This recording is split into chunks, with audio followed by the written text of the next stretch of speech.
bom? Vamos então continuar.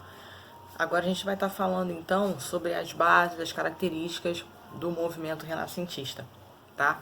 Então vamos começar. Começamos então pela primeira característica, pela primeira base, que foi o classicismo. Classicismo então nos lembra clássico, né? Então a gente vai estar falando aqui agora de uma característica que é a característica que vai trazer novamente toda a questão, a cultura, os conceitos de política, de cultura, de filosofia, do conhecimento greco-romano, tá? Então o classicismo seria isso, esse resgate da cultura greco-romana, que é uma coisa que eu já comentei com vocês aqui. Esse resgate, né, da antiguidade cultural, da antiguidade clássica, na verdade seria uma forma de combater toda aquela herança negativa que ficou da Idade Média, né, a Idade das Trevas, como eu falei para vocês. Então, foi aquele período em que a igreja controlou tudo, era tudo conforme a igreja queria, então a cultura greco-romana voltando, ela iria apagar esse período, né, das trevas, esse período de falta de conhecimento, enfim, tá bom? Então, classicismo aí, a primeira característica, a primeira base. Segunda vai ser o hedonismo. Hedonismo. Bom, o foco cultural mudava, né, assim, de lado, de posição, com essa característica renascentista. Porque o que essa característica dizia? O que ela representava, digamos assim? O divino, o que era divino para eles, então vamos supor, Deus, né? Deus, então, ele passava a ser secundário, estaria em segundo plano diante do culto ao prazer, tá?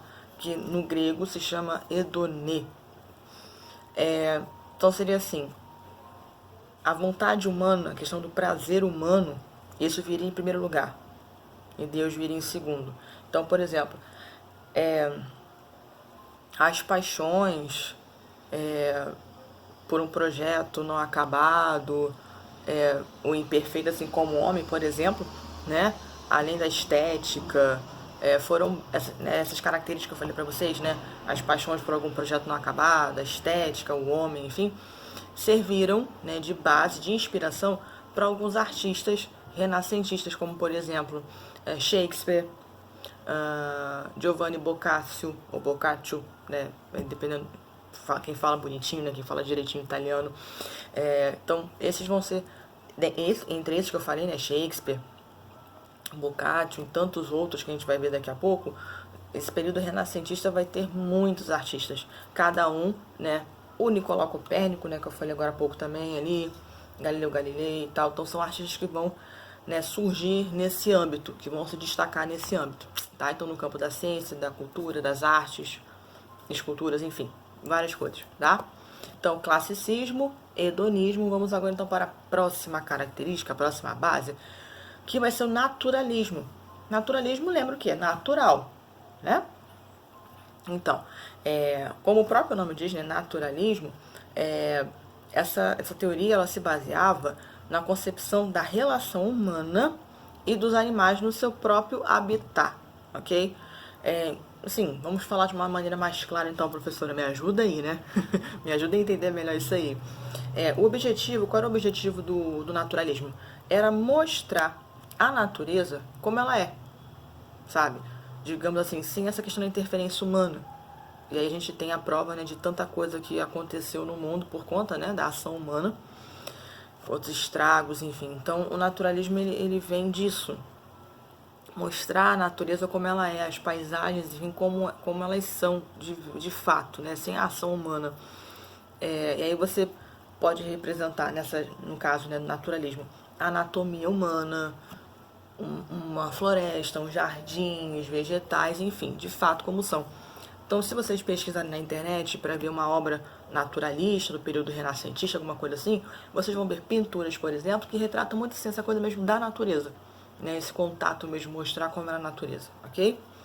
Bom, então, essas são as características, tá? Classicismo, hedonismo e o naturalismo, tá bom? Bom, essas são as bases. Agora a gente vai falar então das fases. Então, das bases para fases. Só troca o B, né? B pelo... O F pelo B, na verdade, desculpa. Então, quais são as fases do renascimento cultural? vão ser 4, tá? Que são 300, 400, a Alta Renascença e o Cinquecento, tá bom? Palavrinhas aí oriundas do latim, do italiano, enfim, tá?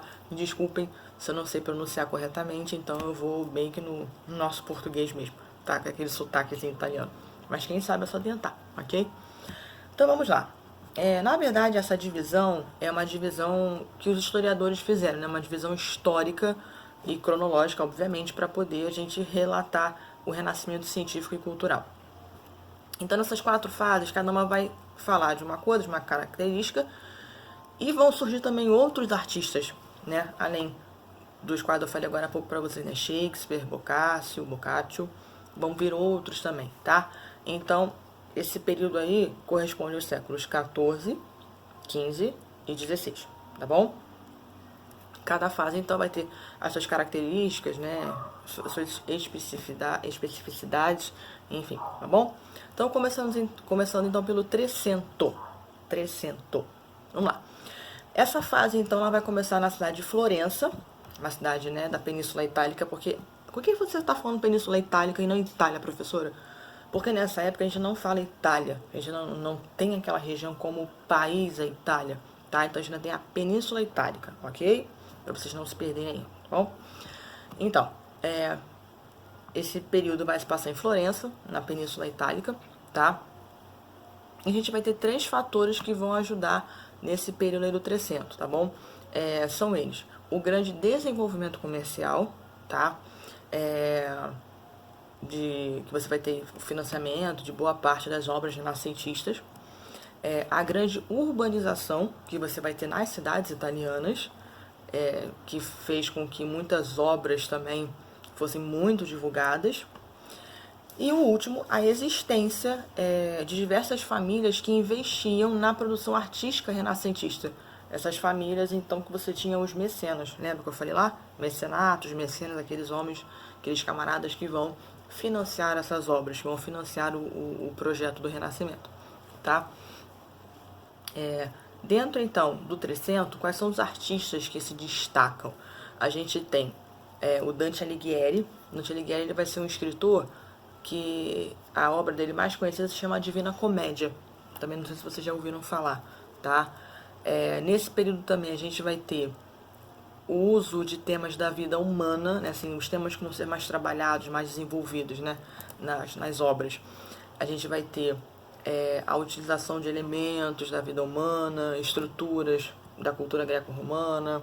O próprio idioma, né, o italiano, vai ser também muito utilizado, muito trabalhado nas obras literárias, como a Divina Comédia.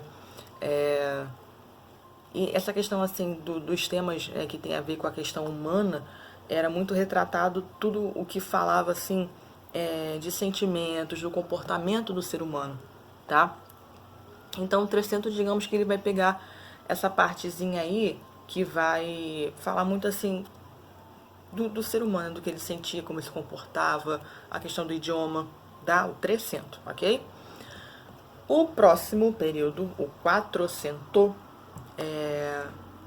mais uma característica importante que não posso esquecer de falar. No 300, a gente não fala, né, porque isso não tinha acontecido ainda, que houve uma ruptura, né, nessa fase ainda do Renascimento, do 300, não tinha acontecido uma ruptura entre a Igreja Católica e a sociedade, assim, a questão do pensamento que a Igreja Católica divulgava para as pessoas, tá? Então a gente não pode falar que isso aconteceu ainda no 300, isso vai acontecer depois, ok? Então vamos lá. Vamos então agora para o 400, próximo período. Nesse período do 400, a gente fala que é quando vai ter um maior desenvolvimento, um maior amadurecimento do humanismo / antropocentrismo. Bom, já que entrou nessa questão do antropocentrismo, eu vou então falar para vocês essa diferença entre o antropocentrismo e o teocentrismo, tá? Para vocês poderem entender um pouco melhor isso aí. Bom, teocentrismo, o que é isso? Essas palavras vêm do latim, né? Theo, Deus, né? O latim, em latim, theo, centro. Então, Deus como centro de tudo, tá? Então, ela explicava que uma figura divina tinha papel central. No caso aqui, Deus. Então, por exemplo, Na época medieval, a divisão da sociedade ela era justificada pela religião. Então você tinha aqueles que rezavam, que eram os oratores, tá? Você tinha aqueles que lutavam, os belatores, e você tinha aqueles que trabalhavam, os laboratórios. Então, por isso que fala de vou laborar, o labor, que é vou trabalhar, o trabalho, né, em italiano vem daí. Essas posições de sociedade, elas eram determinadas por uma vontade divina, tá? E tudo isso é uma questão hereditária. Então, aqueles que oram, o clero estava lá em cima, tá? Os que guerreavam estavam ali no meio, os que lutavam. Então, eles também tinham uma certa mordomia. E os que tinham que trabalhar eram quem sustentavam a sociedade, tá? Então, a igreja, ela pregava essa coisa de que, olha só, Deus quer que seja assim, tem que respeitar. Porque é a vontade de Deus. Essas escalas aqui, esses grupos, são porque Deus quis assim. Então a coisa funcionava dessa forma. Então Deus como centro de tudo, tudo que acontecia era porque era a vontade de Deus. Tá? Não tinha questionamentos. Então uma coisa que vai surgir com o Renascimento vai ser o antropocentrismo, uma teoria diferente, né, com uma ideia diferente do teocentrismo.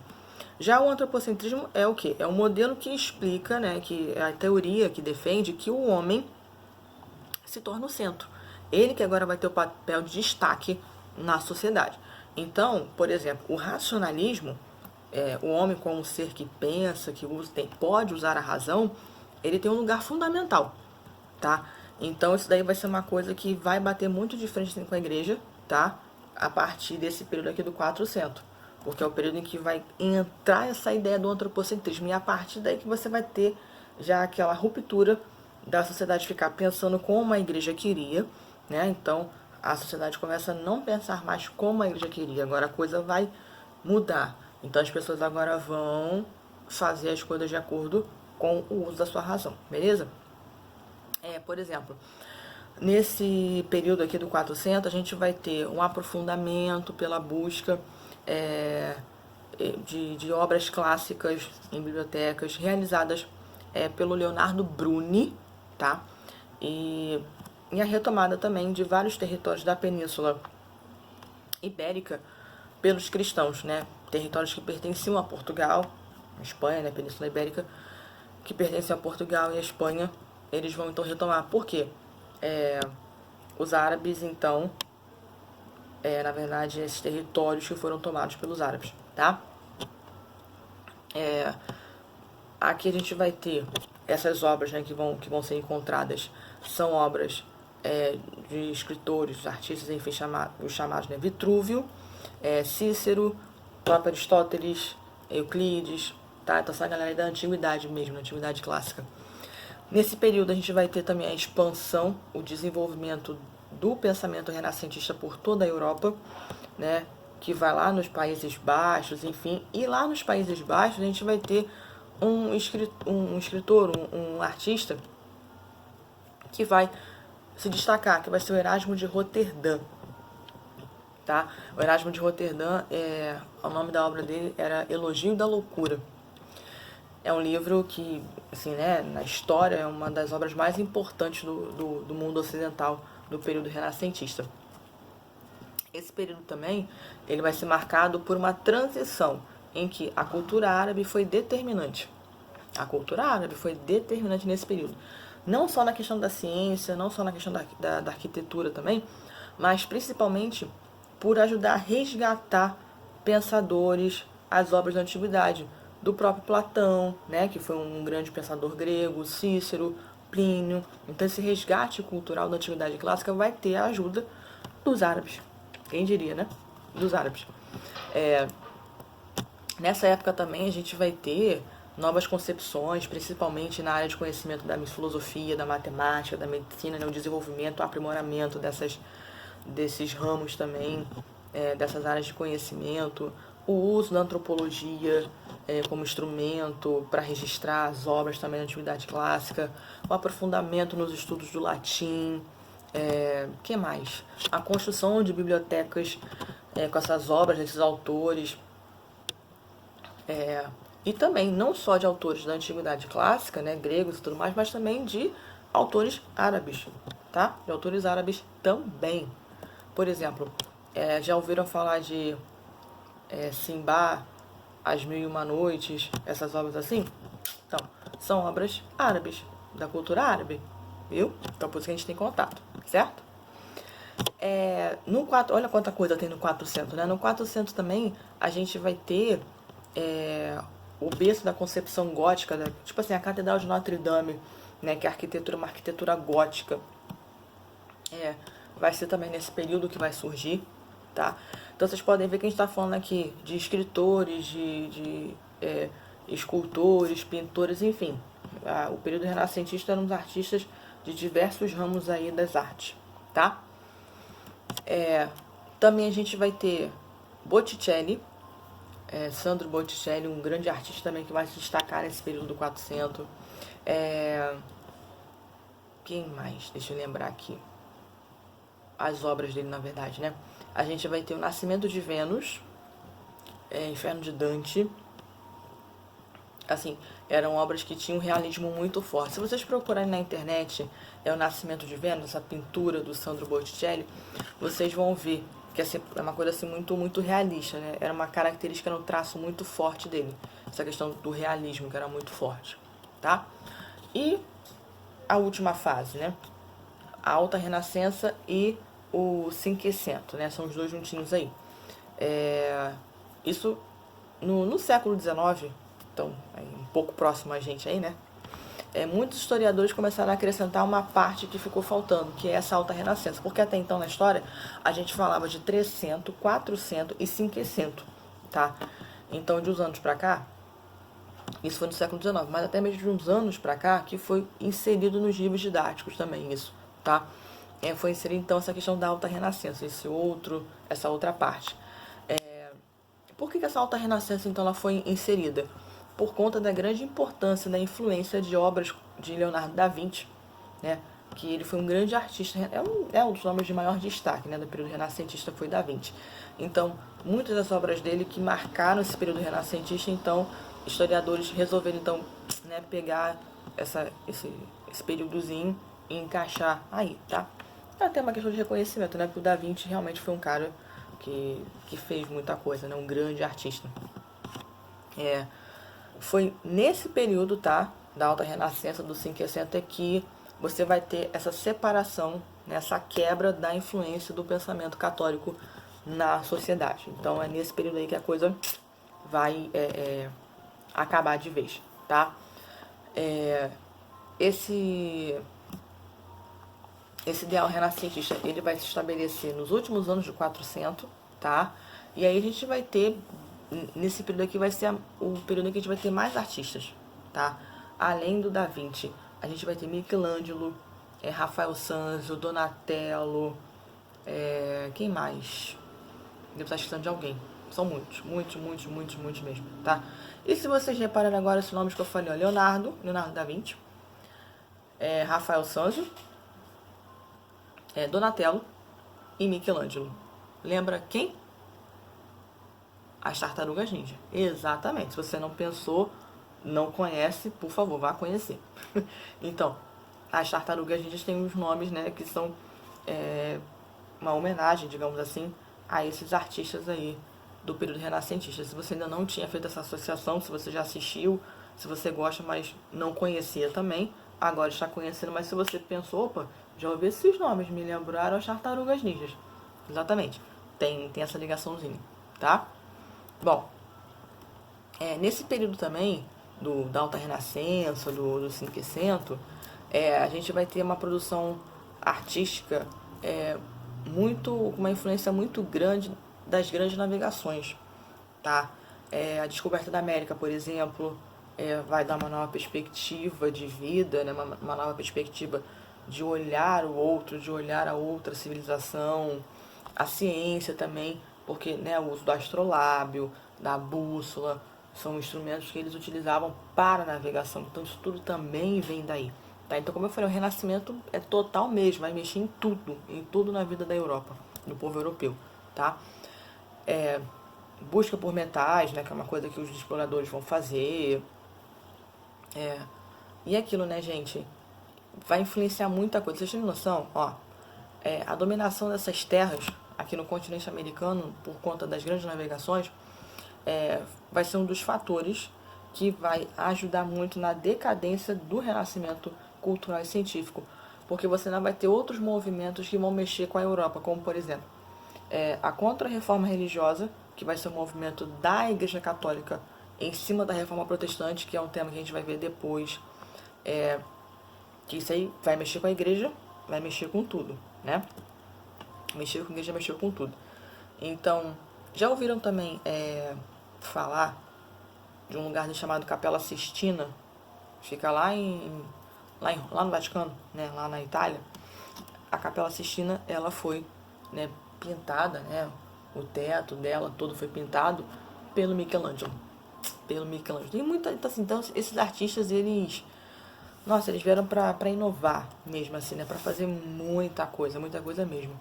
Tem também uma escultura muito bonita chamada Pietà, né? Que é uma imagem de Nossa Senhora segurando Jesus nos braços quando ele é retirado da cruz. Michelangelo também, tá? Então, assim, é muita coisa pra vocês poderem ver, poderem conhecer. Bom, então a gente agora vai pausar aqui e a gente vai continuar, né? A última parte do nosso vídeo para poder finalizar nossa matéria, ok?